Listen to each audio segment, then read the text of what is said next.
جواب کی دو صورتیں ہوتی ہیں، ایک الزامی جواب اور ایک تحقیقی جواب۔ بعض متعصب انید لوگ اس طرح کے ہوتے ہیں کہ وہ تحقیقی جواب کو سننا گوارا نہیں کرتے، بلکہ اس کو ٹال مٹول سے کام لیتے ہیں اور اس کو نہیں سمجھتے اور اس پر پھپتیاں کستے ہیں، ہنستے ہیں، مذاق اڑاتے ہیں۔ تو ان کا علاج یہ ہوتا ہے کہ ان کو پھر الزامی جواب سے چپ کروایا جائے۔ اب مرزا یہ تو کہتا ہے کہ میرا کوئی بزرگ نہیں، لیکن کم از کم اپنے سامنے جو کتابیں رکھی ہیں نا، بخاری، مسلم، ترمذی، ابو داؤد، ابن ماجہ، نسائی، کہتا ہے میرے تو بزرگ یہ ہیں جو سامنے میرے کتابیں پڑھی ہوئی ہیں۔ تو اب میں مرزا کو الزامی جواب دینے لگا ہوں۔ اب مرزا میں اگر ہمت ہے تو اس کا جواب دے، یا تو یہ ہے کہ جو میں جواب دینے لگا ہوں کشف المحجوب کی عبارت کے حوالے سے جو جواب میں دینے لگا ہوں، یا تو اس کو گستاخی رسول ڈکلیئر کرے اور کہے کہ امام مسلم نے اپنی صحیح مسلم میں اس گستاخی کو ذکر کیا اور امام مسلم گستاخ رسول ہیں، یا پھر کم از کم اپنی زبان جو ہے وہ کشف المحجوب کے بارے میں بند رکھے۔ وہ روایت کیا ہے؟ صحیح مسلم میں امام مسلم روایت لے کے آئے ہیں 3407، 3408 اور 3409 نمبر 3 روایات اوپر تلے لے کے آئے۔ اس باب کا عنوان امام نووی نے یہ قائم کیا ہے کہ اگر کسی عورت پر نظر پڑ جائے اور وہ اس کو پسند آ جائے تو اب پھر گھر میں آ کے اپنی بیوی سے صحبت کرے۔ اس روایت، اس جو عنوان ہے، اس کے تحت یہ تینوں روایت موجود ہیں، اور وہ تینوں روایت کیا ہیں؟ اس کا مضمون اور خلاصہ یہ ہے، حضرت جابر رضی اللہ تعالیٰ سے حدیث اس روایت کے راوی ہیں جو صحیح مسلم میں موجود ہے۔ اب صحیح مسلم کی اس روایت کو اور کشف المحجوب میں بیان کردہ روایت کو، دونوں کو آپ کمپیریزن کریں، تقابل کر کے دیکھیں کہ مرزا کی ڈاکٹرائن کے مطابق گستاخی کس میں زیادہ ہے اور اہانت رسول صلی اللہ علیہ وسلم جو مرزا کے بقول دعوے کے مطابق گستاخی ہے وہ کس میں زیادہ نکلتی ہیں۔ وہ روایت کیا ہے کہ رسول اللہ صلی اللہ علیہ وسلم کی کسی عورت پر نظر پڑ گئی۔ اب نبی علیہ الصلوۃ والسلام اپنے گھر میں تشریف لے کے آئے، سیدہ زینب رضی اللہ تعالیٰ عنہ اپنی زوجہ محترمہ سے صحبت فرمائی اور پھر اپنے اصحاب کی طرف نکل گئے اور اپنے اصحاب سے جا کے فرمایا کہ جب تمہاری کسی باہر عورت پر نظر پڑ جائے اور وہ تم میں سے کسی کو پسند آ جائے، اس کو بھلی لگے، اچھی لگے، اس کو بھا جائے۔ اب اسلام 360 کا ترجمہ نکال کے دیکھیں انہی روایات کا، اس کو بھا جائے تو اپنی بیوی سے آ کے صحبت کرے، اس کے دل سے خیال نکل جائے گا۔ اب یہ روایت جو ہے امام مسلم لے کے 3 طرق اس کے لے کے صحیح مسلم میں، اور السنن الکبری للبہقی، امام بہقی کی کتاب جلد نمبر 7 صفحہ نمبر 90 پر امام بہقی نے عنوان کا قائم کیا۔ عنوان لکھتے ہیں، کہتے ہیں کہ باب ما یفعل اذا رأى من اجنبیۃ ما یعجبہ، جب کسی اجنبیہ کو کوئی شخص دیکھے اور وہ اس کو اچھی لگے تو اب وہ کیا کرے، اور اسی روایت کو لے کے ہے کہ اب وہ کیا کرے کہ اپنی بیوی کے ساتھ صحبت کرے تو اس کے دل سے خیال نکل جائے گا۔ اب یہ واقعہ جو امام مسلم نے بھی بیان کیا، امام بہقی نے السنن الکبری میں بیان کیا کہ رسول اللہ صلی اللہ علیہ وسلم کی کسی اجنبیہ عورت پر نظر پڑی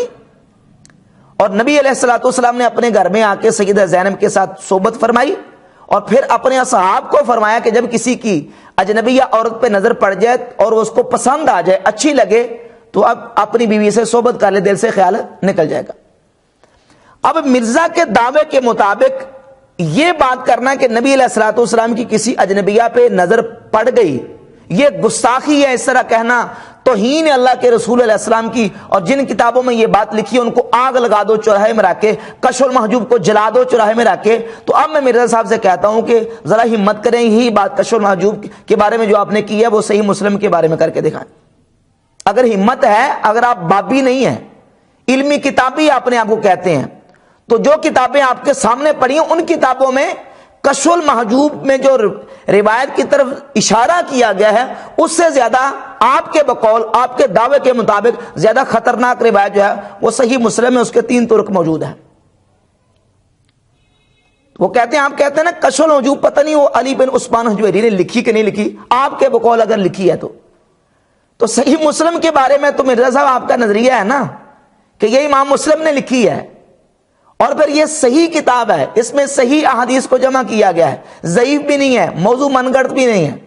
تو یہ صحیح روایتیں آپ کے دعوے کے مطابق 3 طرق اس کے، اور السنن الکبری بہقی میں بھی جو عنوان امام بہقی لے کے ہیں اس عنوان کو دیکھیں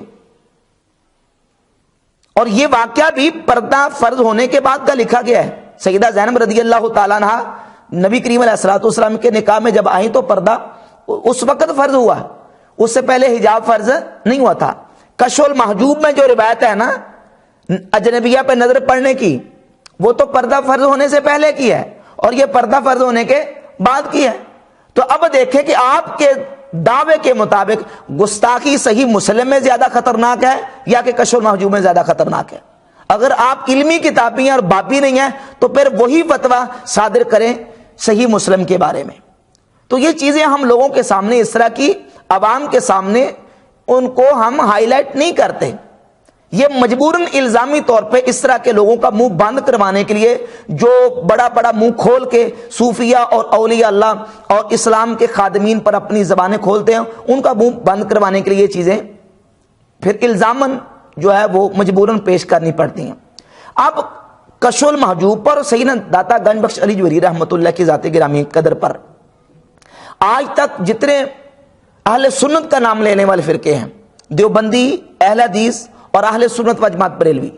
تمام مکاتب فکر کا سیدنا علی بن عثمان حجویری رحمۃ اللہ کی ولایت پر اتفاق ہے کہ یہ اللہ کے ولی ہیں. ان کی کتاب کشف المحجوب کے باقاعدہ دیوبندیوں نے ترجمے کیے ہوئے ہیں. یہ کتاب ہے, ترجمہ دیوبندیوں کا ہے, مولوی عبدالرؤف فاروقی دیوبندی ہے, اس نے ترجمہ کیا ہوا. اور یہ دیکھیں سیرت ثنائی ہے, غیر مقلد وہابی مولوی عبدالمجید خان سدروی, اس نے تو باقاعدہ داتا صاحب رحمۃ اللہ کا اس طرح اچھے الفاظ کے ساتھ ذکر کیا ہے کہ خواجہ علی حجویری المعروف گنج بخش ایسے بزرگان دین و ملت شرک و بدعت کے استحصال اور کفر و الحاد کی تردید کے لیے پیدا ہوئے. یہ مولوی ابراہیم سیالکوٹی کی کتاب ہے تفسیر سورہ کہف, تفسیر سورہ کہف کے صفحہ نمبر 55 پر سیدنا داتا صاحب رحمۃ اللہ کی بڑی تعریف کی ہے. اسی طریقے سے یہ کتاب سراج منیرہ ہے, اس کے صفحہ نمبر 29 پر سیدنا داتا صاحب رحمۃ اللہ کی مولوی ابراہیم میر سیالکوٹی نے تعریفیں کی ہیں. تو یہ آج تک ان علماء پر, ان صوفیاء پر, ان بزرگوں پر کسی نے زبان کیوں نہیں کھولی؟ کیونکہ یہ مسلمہ شخصیات ہیں. اور باقی رہی بات روایات کی, تو جو روایات آپ کہتے ہیں یہ گستاخی ہے اور یہ اہانت رسول ہے, تو پھر وہی قاعدہ آپ صحیح مسلم کے بارے میں اور وہی اصول اور فتویٰ صحیح مسلم کے بارے میں ذرا ہمت ہے تو دے کے دکھائیں.